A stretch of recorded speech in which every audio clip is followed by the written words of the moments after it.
जो आदरणीय ex MLA Qamrul हुदा साहब और किशनगंज के एक जाने माने हस्ती, उन्होंने कांग्रेस ज्वाइन किया है, उसके स्वागत के लिए और उनके साथी जितने भी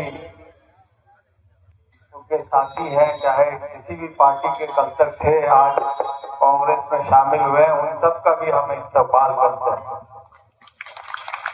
इस जलसे के सदर इनामुल साहब जो हमारे ब्लॉक अध्यक्ष भी हैं, इमाम अली टिक्कू किशनगंज कांग्रेस जिला अध्यक्ष, साहबुल साहब वर्किंग प्रेसिडेंट जिला कांग्रेस कमेटी, इजहारुल साहब हम सबों के अब्दुल अजीज एमएलए, हमारे भूतपूर्व विधायक कमरुल साहब, आजाद साहिल साहब, यूथ कांग्रेस के जिला अध्यक्ष बदरुल साहब, ब्लॉक जिला अध्यक्ष, जिन्होंने ये प्रोग्राम ऑर्गेनाइज किया।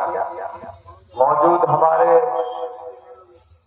सीनियर मोस्ट ब्लॉक के जहांगीर साहब, किशनगंज टाउन से आए हुए हमारे सीनियर अरुण शाह जी, मुतल्लिब जी, इमरान साहब, आबिद साहब, तबस्सुम साहिबा, नूरुद्दीन साहब, समीर जी, सजल जी, जो हमारे किशनगंज शहर के माननीय अध्यक्ष हैं, मास्टर जुल्फिकार साहब, अफसार नासिर मुखिया साहब, अफसारुल हक साहब, शहजाद साहब, आदर्श रब्बानी साहब, उवैद जाजी, हसन साहब, नफाई जी, संतोष जी, सरफराज खान साहब और मौजूद कई हमारे साथी हैं जिनका नाम हम नहीं लिख पाए, माफ कीजिएगा।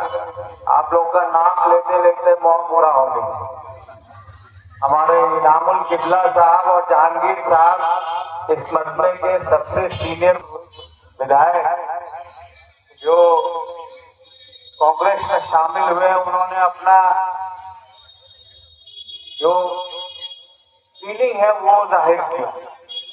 उन्होंने कहा कि जो मौजूदा हिंदुस्तान की हालात है, बीजेपी और बीजेपी के साथी जितने भी पार्टियां हैं, उसका अगर कोई मुकाबला कर रहा है और कर सकता है तो अकेला राहुल गांधी,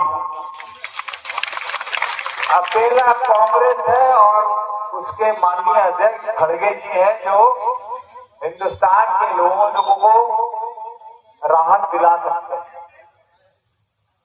आपने देखा होगा कि बिहार में एसआईटी लागू किया। आप जानते हैं क्यों?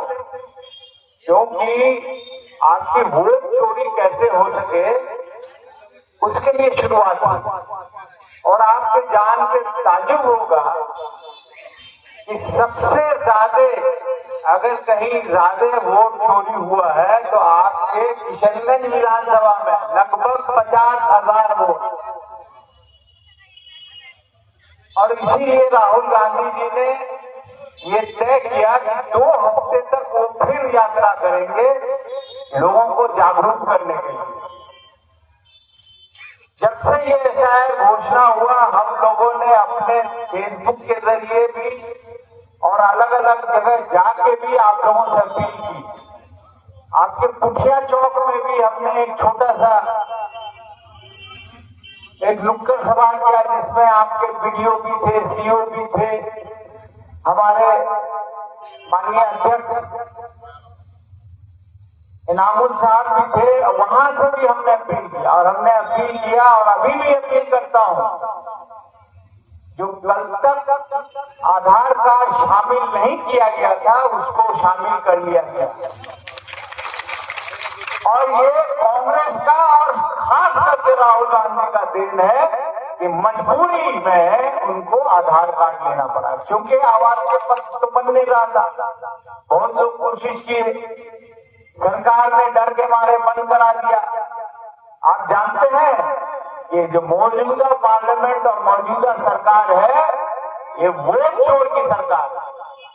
इसीलिए जहां जहां राहुल गांधी गए, बिहार में खास करके, तो बच्चा से बच्चा कहने लगा वोट चोर गलती छोड़। अब पूरा दुनिया जानता है कि किसने वोट चोरी किया है और कौन नाजायज तरीके से वहां बैठा हुआ। तो इस वोट चोरी के खिलाफ हम लोग को जागरूक रहना है। हमने वीडियो में भी अपील की कि मेहरबानी करके अपना नाम चेक कीजिए, अपने परिवारजनों का नाम चेक कीजिए, अपने गांव वालों का नाम चेक कीजिए, पड़ोस का चेक कीजिए। अगर किसी का भी छूट गया है आधार कार्ड लीजिए, बीएलओ के पास जाइए और अपना नाम जुड़वाइए। इसमें कोई शक नहीं कि कुछ लोग की मृत्यु हो गई है, कुछ लोग मर गए हैं, कुछ लोग यहाँ से इस्लामपुर चले गए हैं, वोटर आईडी वहां बना लिया होगा, कुछ लोग पटना चले गए हैं वहां बना लिया होगा, कुछ लोग किशनगंज गए थे वहां बना लिया होगा, लेकिन उनकी तादाद बहुत कम है, 50,000 किसी भी एंगल से। इसीलिए मैं इस मौके पे सबसे पहला जो पॉइंट है आपके जहन में ये लाना चाहता हूं कि मेहरबानी करके अभी भी 15 दिन बाकी है, जिन का नहीं जुटा है उसको जोड़े। और जितने भी हम लोग यहाँ पे कांग्रेसी लोग हैं, हम सबों का फर्ज है, वोट चाहे किधर दे उसकी मर्जी है, उसका चीज है, लेकिन उसकी जो बुनियादी हकूक है उससे छीना नहीं जाना चाहिए। इसमें हम लोग को मदद करना है।